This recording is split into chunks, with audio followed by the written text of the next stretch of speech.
Today, Israel takes a big step towards peace.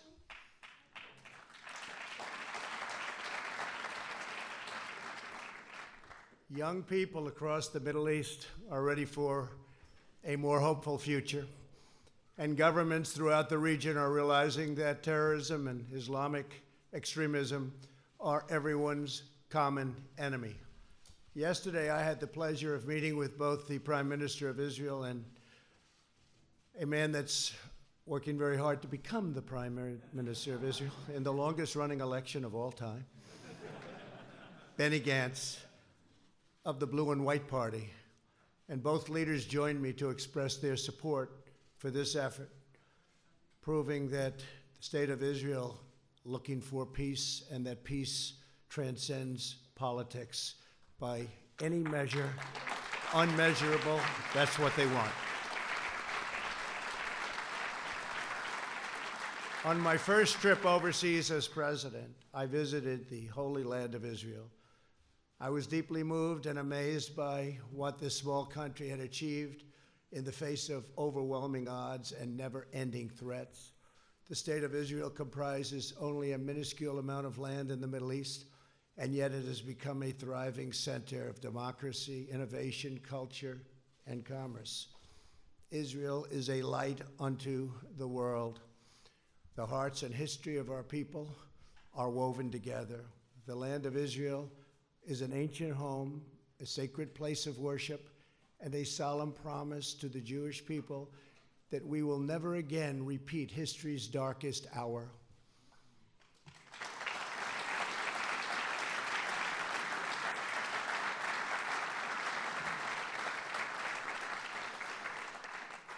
During my trip to Israel, I also met with Palestinian President Abbas in Bethlehem. I was saddened by the fate of the Palestinian people. They deserve a far better life. They deserve the chance to achieve their extraordinary potential. Palestinians have been trapped in a cycle of terrorism, poverty, and violence, exploited by those seeking to use them as pawns to advance terrorism and extremism. I returned from my visit determined to find a constructive path, and it's got to be a very powerful path forward in the Israeli-Palestinian conflict. To further this effort, I also met with President Abbas at the White House. Forging peace between Israelis and Palestinians may be the most difficult challenge of all. All prior administrations, from President Lyndon Johnson, have tried and bitterly failed. But I was not elected to do small things or shy away from big problems.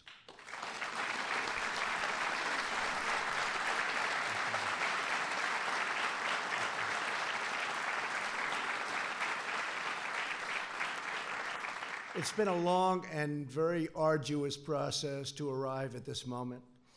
On Sunday, I delivered to Prime Minister Netanyahu my vision for peace, prosperity, and a brighter future for the Israelis and Palestinians. This vision for peace is fundamentally different from past proposals. In the past, even the most well-intentioned plans were light on factual details and heavy on conceptual frameworks. By contrast, our plan is 80 pages and is the most detailed proposal ever put forward by far. As I have seen throughout my long career as a deal maker, complex problems require nuanced, fact-based remedies. That is why our proposal provides precise technical solutions to make Israelis, Palestinians, and the region safer and much more prosperous. My vision presents a win-win opportunity for both sides, a realistic two-state solution that resolves the risk of Palestinian statehood to Israel's security. Today, Israel has taken a giant step toward peace. Yesterday, Prime Minister Netanyahu informed me that he is willing to endorse the vision as the basis for direct negotiations, and I will say the general also endorsed and very strongly. with the Palestinians, a historic breakthrough. And likewise, we have really a situation having to do with a race that is taking place right now. It will end, and we have the support, and it's very important to say this, of both parties and almost all people in Israel. They want peace, and they want peace badly.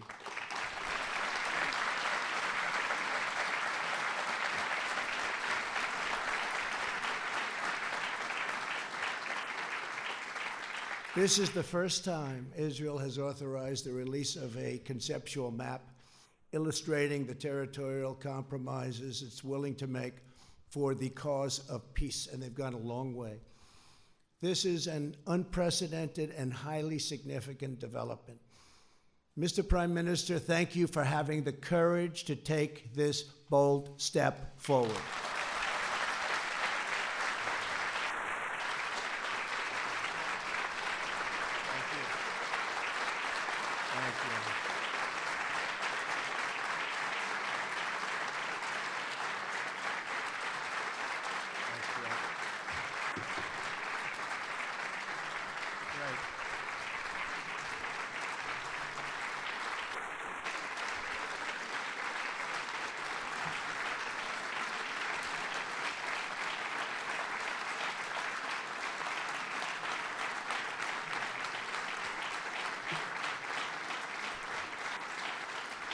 BB, we have a lot of powerful people in this room, a lot of the people that can help make it work. So that's quite a thunderous applause. Thank you very much. Thank you.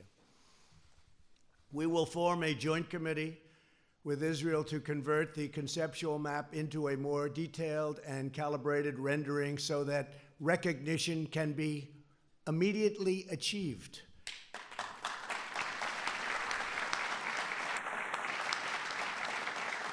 We will also work to create a contiguous territory within the future Palestinian state for when the conditions for statehood are met, including the firm rejection of terrorism.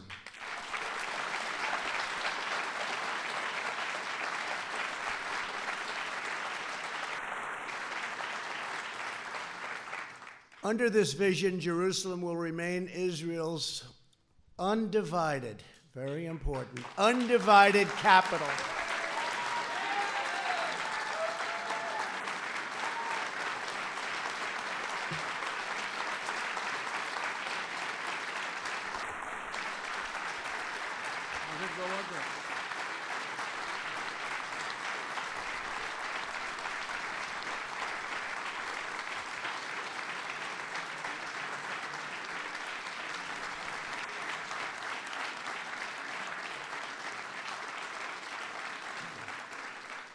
But that's no big deal, because I've already done that for you, right?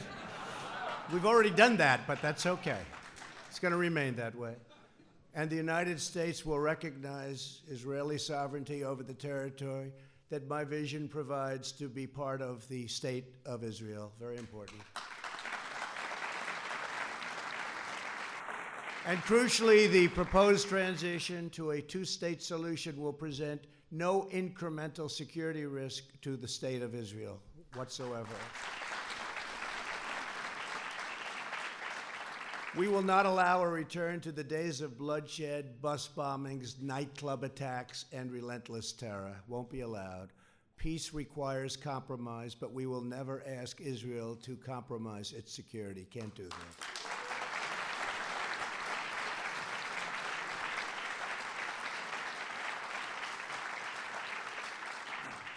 As everyone knows, I have done a lot for Israel, moving the United States Embassy to Jerusalem, recognizing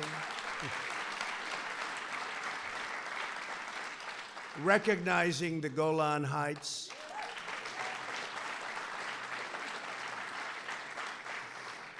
and frankly, perhaps most importantly, getting out of the terrible Iran nuclear deal.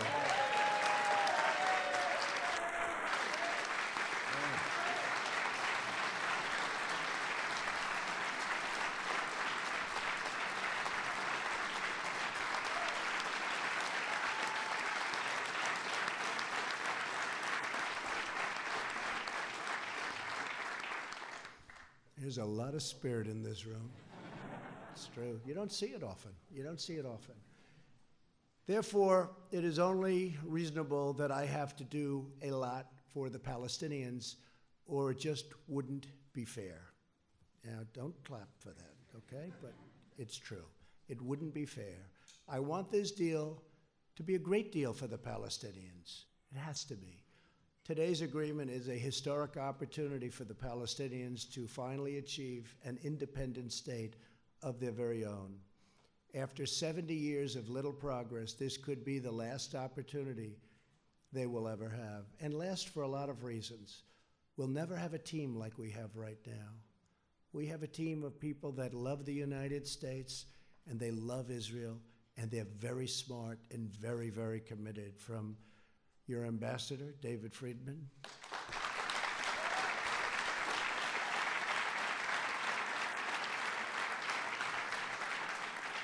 to Jason and Avi and Jared,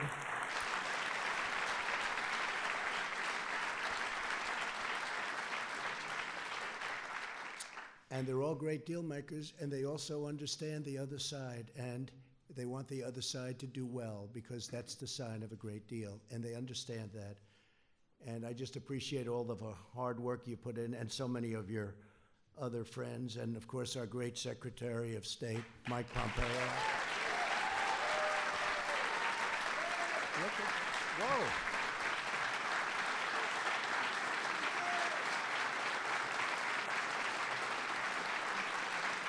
Wow, that's impressive. That was very impressive, Mike. That reporter couldn't have done too good a job on you yesterday, huh? I think you did a good job on her, actually. That's good. Thank you, Mike. Great. Are you running for Senate? I guess the answer is no after that, huh?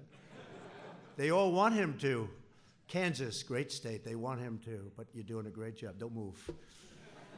The Palestinian people have grown distrustful after years of unfulfilled promises. So true. Yet I know they are ready to escape their tragic past and realize a great destiny. But we must break free of yesterday's failed approaches. This map will more than double the Palestinian territory and provide a Palestinian capital in eastern Jerusalem, where America will proudly open an embassy.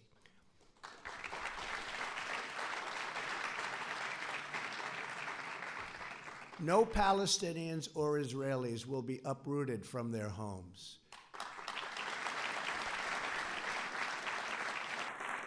Israel will work closely with a wonderful person, a wonderful man, the King of Jordan, to ensure that the status quo of the Temple Mount is preserved, and strong measures are taken to ensure that all Muslims who wish to visit peacefully and pray at the Al-Aqsa Mosque will be able to do so.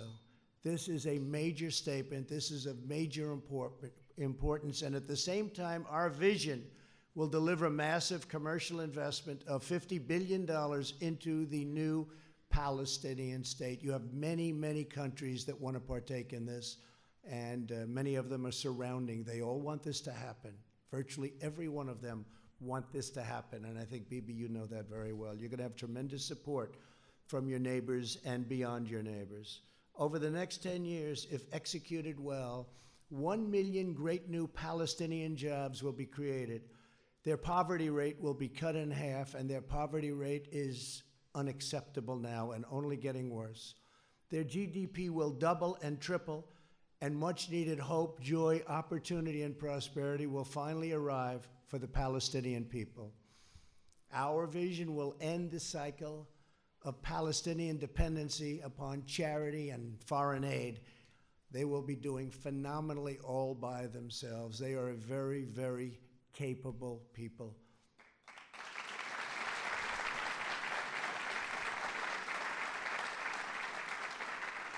And we will help by empowering the Palestinians to thrive on their own. Palestinians will be able to seize the new future with dignity, self-sufficiency, and national pride. To ensure a successful Palestinian state, we are asking the Palestinians to meet the challenges of peaceful coexistence.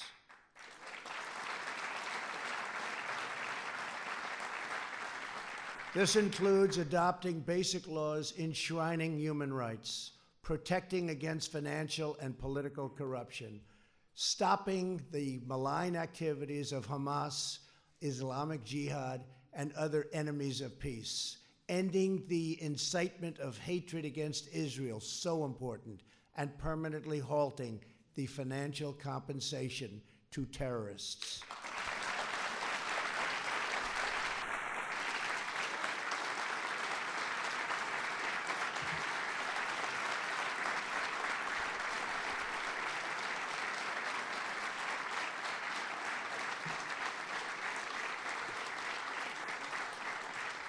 And perhaps most importantly, my vision gives the Palestinians the time needed to rise up and meet the challenges of statehood. I sent a letter today to President Abbas. I explained to him that the territory allocated for his new state will remain open and undeveloped for a period of 4 years. During this time, Palestinians can use all appropriate deliberation to study the deal, negotiate with Israel, achieve the criteria for statehood, and become a truly independent and wonderful state. President Abbas, I want you to know that if you choose the path to peace, America and many other countries, we will be there. We will be there to help you in so many different ways, and we will be there every step of the way. We will be there to help.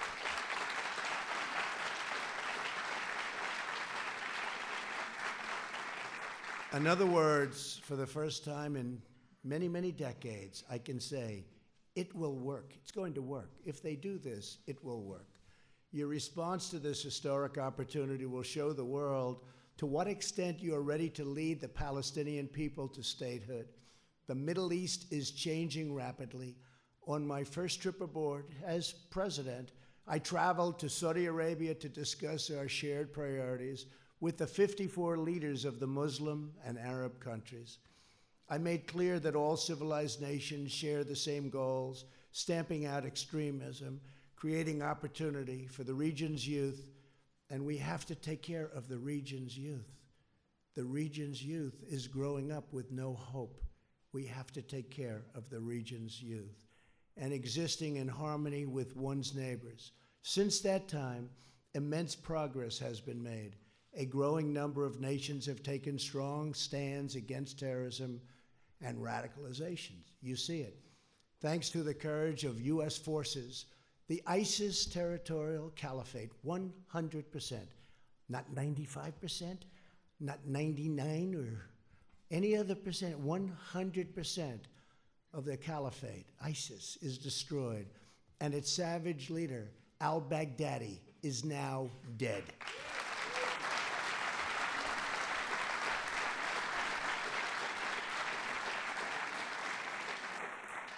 And I want to thank, we have some of our great senators and congressmen and women here, and I want to thank you all for the tremendous help. Thank you very much, Jim, Ted, everybody, Steve. Our leader, thank you. Mark, thank you. Great people. These are great people. They work so hard, and they love this country. The Iranian regime is isolated and weakened greatly. We eliminated Qasem Soleimani, the world's top terrorist.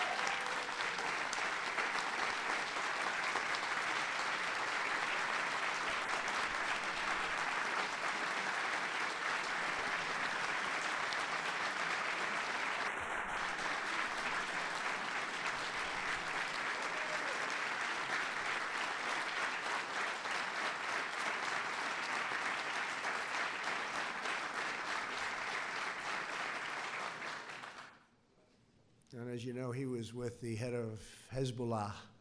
I don't think they were up to anything good. I don't think so. He ran an organization called Jerusalem Liberation Forces and used his hatred, total severe hatred of Israel, as a rallying cry to divert attention from the incompetence and shortcomings of his government. He falsely promoted the sinister notion that a free Jerusalem, we must really be at war with Israel.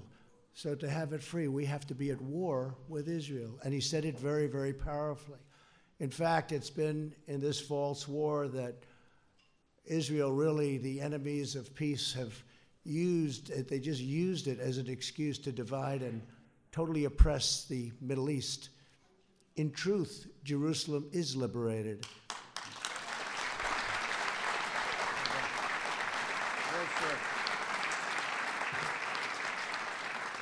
Jerusalem is a safe, open, democratic city that welcomes people of all faiths and all places.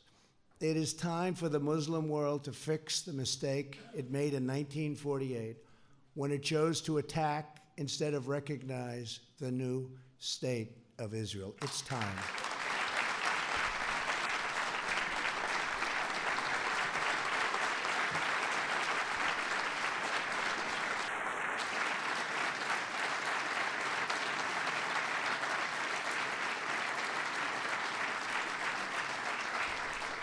Since then, the amount of needless bloodshed and all squandered opportunities, so many squandered opportunities in the name of senseless causes is beyond measure.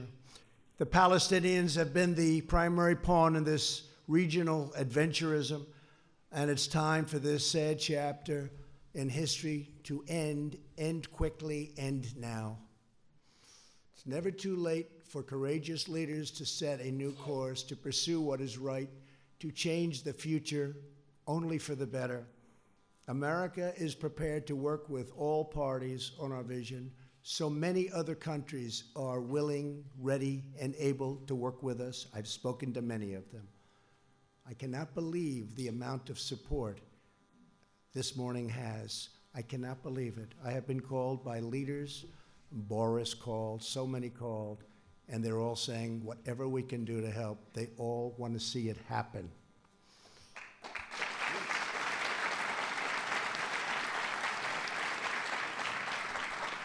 But America cannot care more about peace than the stakeholders in the region. There are many Muslims who never visited Al-Aqsa, and many Christians and Jews who never visited the holy sites in the West Bank described so vividly in the Bible.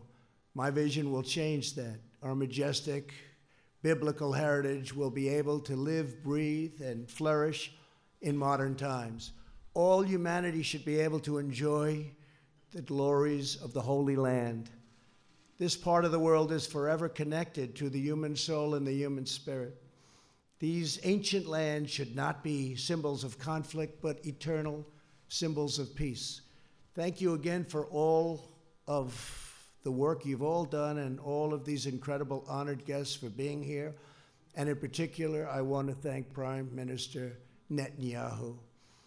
I also want to thank Oman, Bahrain, and the United Arab Emirates for the incredible work they've done, helping us with so much and sending their ambassadors to be with us today. Thank you very much for being here. Oman, Bahrain, and the Arab Emirates? Yeah.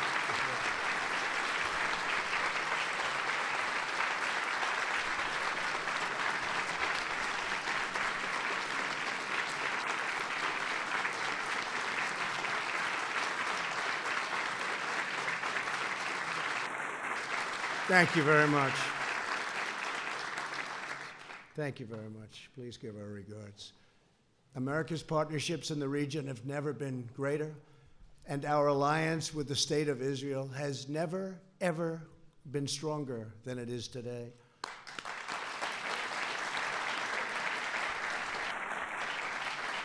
Together, we can bring about a new dawn in the Middle East. And I would now, again, just like to thank everybody and a very special group of people, an incredible group of people. So many have been with us on this journey right from the beginning, and we're getting there. They say it's the toughest deal ever to make. In business, when I have a tough deal, people would say, this is tougher than the Israelis and the Palestinians. They used it as an excuse, meaning that was always the standard. Actually, there's nothing tougher than this one. But we have to get it done. We have an obligation to humanity to get it done.